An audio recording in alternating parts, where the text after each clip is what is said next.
Chandu, the magician.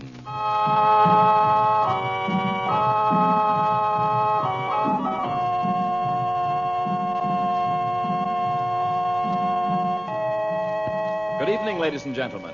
For your listening pleasure tonight and every weekday night, the makers of White King granulated soap bring you Chandu, the magician. But before we continue our story of romance and intrigue and high adventure, we'd like to have a word with you about your 3 times a day job of washing dishes. When you wash your dishes tonight, we hope you wash them in rich, thick, White King soap suds. For if you are one among the many thousands who prefer soap suds in your dishpan, we'd like to remind you that White King is a grand dishpan soap. Those wonderful White King soap suds stand up rich and thick in water that is comfortable and kind to your hands.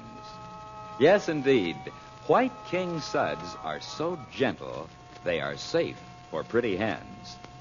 For washing clothes or dishes, you'll say, I love White King, because nothing washes like soap, and there is no soap like White King. And listen, when you buy White King at your grocer's, be sure to save those box tops, won't you?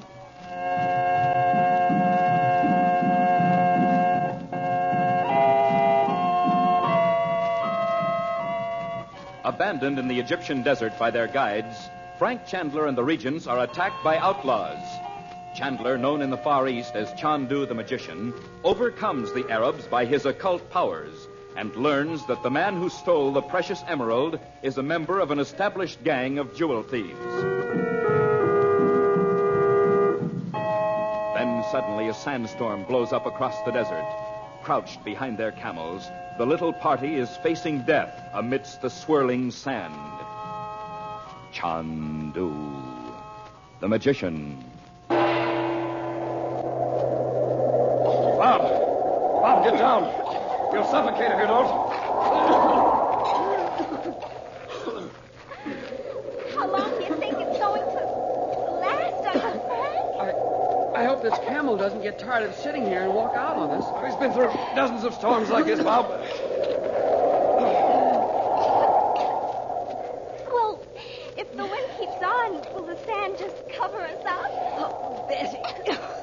You can imagine the most encouraging thing. Well, I just wondered, Mother.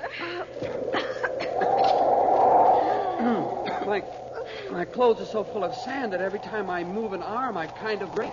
So are mine. And mine. Don't raise your head, Dot. Keep down. The wind's not quite as strong as it was, is it? And it'll drop as suddenly as it began. But don't get up yet. There's no hurry, Mom. We sure aren't going anyplace. That's right. We can't do anything but wait for somebody to come and find us, can we? The guides may come back, Betty. Oh, I wish I had a drink. There's water here, Dot. I put a water skin right there next to the camel's shoulder.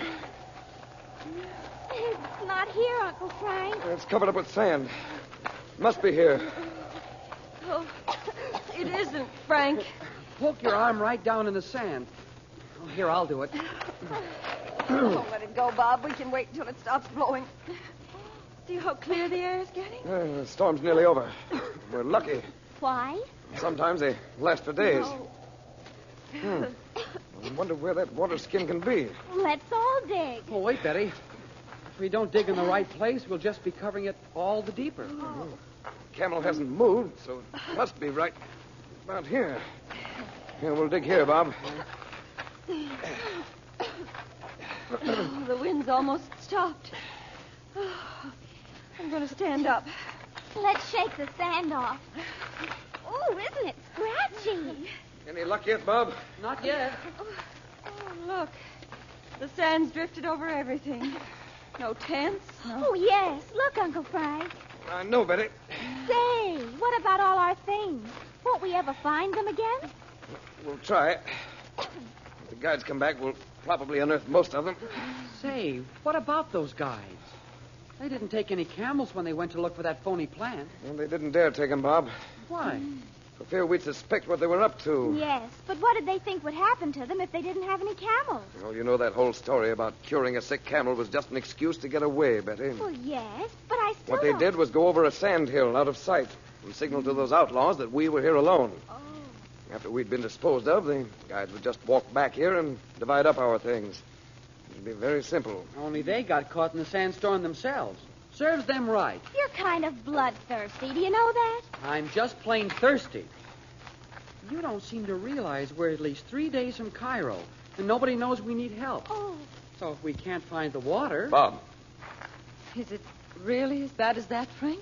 Well, we have at least one water skin, even if we can't locate the others. You mean we'll have it if we can find it? We'll find it, Betty. Can't be more than a few inches from where we've been digging. You know, it makes you thirsty just to know we haven't got any water, doesn't it? Especially when your throat's full of sand to begin with. Well, let's dig up the water skin and we'll all have a drink. How about over there, Uncle Frank? The camel might have moved a little, and we wouldn't notice it. No, here.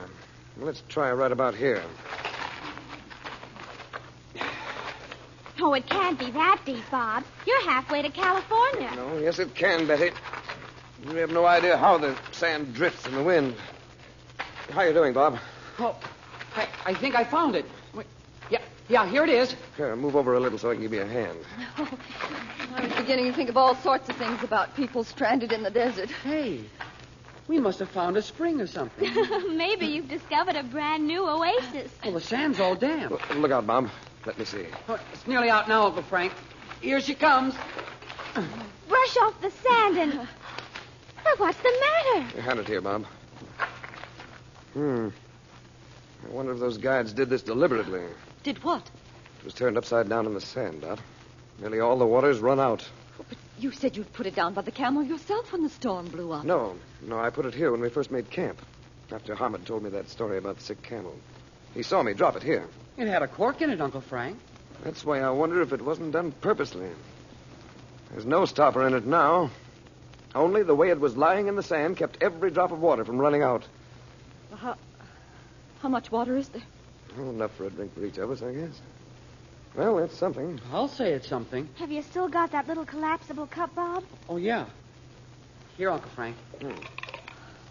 You first, Mother. Oh, no. You children first. Women and children first.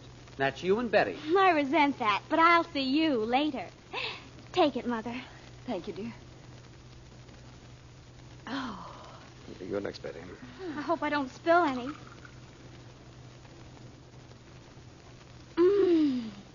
Doesn't it taste good? You better make it last a long time. It's quite a ways to Cairo. That's every drop. Here's the cup, Uncle Frank. And here you are, Bob. Okay. Say, you wouldn't kid me, would you? What? Is this all the water there is? No. There's some more. Sure? Now let me shake that thing. Not even a gurgle. You're being noble, trying to make me drink it all. Now, Bob. But, drink Uncle it. Frank- Let's not argue about a little water. No, you don't. What'll happen to Mom and Betsy if you fall over on your face? Nonsense. I'm not going to die of thirst for lack of one drink of water. Well, I'm sure not going to drink it all. I'll split it with you. All right, then. You drink half of it, and I'll take the rest. Okay. Here you are. Brother, I never thought I'd win an argument with you. I feel like a pig drinking a whole cupful. Those darn guides. Well, if they live through the storm, Betty, they'll be back. They don't want to be left without transportation of water any more than we do. I'll bet they'll be glad to do some digging for a drink. If they don't come, we'll do some more ourselves. Why don't we anyway? Well, Oh, you don't like to say it, but I know what you mean. We'd get thirstier than ever digging in the sand, and we might not find the other water skins if we did. I was thinking something like that, Don. But don't give up. We may get pretty thirsty, but if my plan works out, we'll get help. From where? I'm going to try to communicate with Najee. By magic? Through the crystal, yes, Bob. Oh, but you haven't got it. Oh, yes, I have. Right here in the saddlebag. This is the camel I was riding, you know.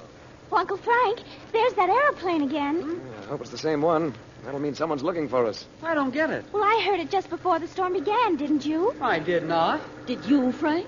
Yes, but I didn't say anything about it, Dot, because the storm came up and nobody could have found us then. Stand up so he can see us. He's pretty low. He's circling. He must see us. Yeah, and waggling his wings. Well, he surely won't try to land. No? No, he's dropping something over the side. Oh, I hope it's some water. I'll go get it, Uncle Frank. It looks like a metal box. Hurry up, Bob. How could anyone know we needed help, I wonder? Nazi may have found out the emerald was offered for sale in Cairo. Or she may have known we... Bob, what is it? A box. Water? No, it's not big enough, Beth. Oh. Here you are, Uncle Frank. Oh, thanks. The letter. Yes. That's from Naji. I salute you, Chandu. I have seen you are in great danger, and I sent an airplane to help you. But it was forced to turn back from the storm. Oh, that must have been the one you heard. The man you seek is not far from you at this moment. He, too, was lost in the storm. Look into the crystal as I look into mine. You can call him to you. His name is Mustafa. Call him to you. That's right, Bob. But wait, there's a little more. The airplane will return with food and water.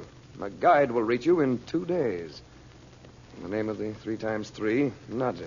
Isn't that absolutely supernatural? How do you suppose she knew about us? Let's just be glad she did, Betty. Let me get the crystal. Yes, here it is. I will just set it here in the sand. I've never seen a picture formed so soon. Well, there are 2 of us this time. Naji and I. Well, it's just a desert like this. Naji said the man wasn't far away. There he is. Standing all alone. Mustafa. Mustafa. You are to come to me bringing the emerald. Does he look scared? He's leaning back like he was pulling away. Mustafa, bring the emerald and come to me. You cannot disobey my voice. I am Chandu. He's struggling as if you were there, dragging him over the sand. And if it were miles he had to walk, he would still walk them, dying if necessary to restore the emerald to me. Oh, don't, Uncle Frank. The emerald, Mustafa. That's it. Take it from your tarbush. Now, come here to me. Oh, Mother, look, just behind him. See? What? It's a dollar lying in the sand. Uncle Frank. Oh, now you've done it. The picture's gone. Yes, but look behind you, Bob. There comes Mustafa with the emerald in his hand.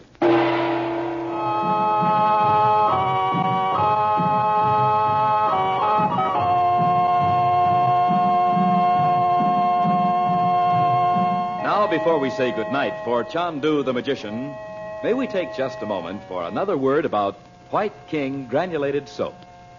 Perhaps you have recently had the pleasure of installing a brand new washing machine in your home. If you have, be sure to take good care of it.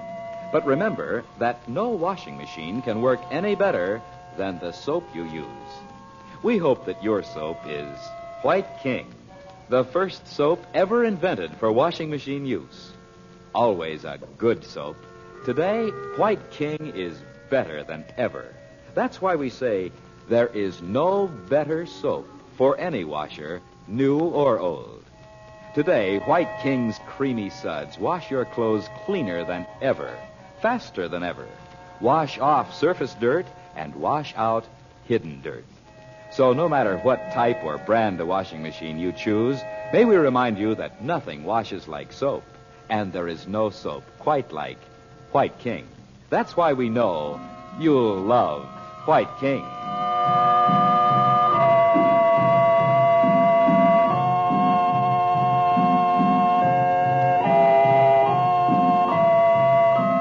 Chandu the Magician is based on the original radio drama created by Harry A. Earnshaw and is written by Vera Oldham.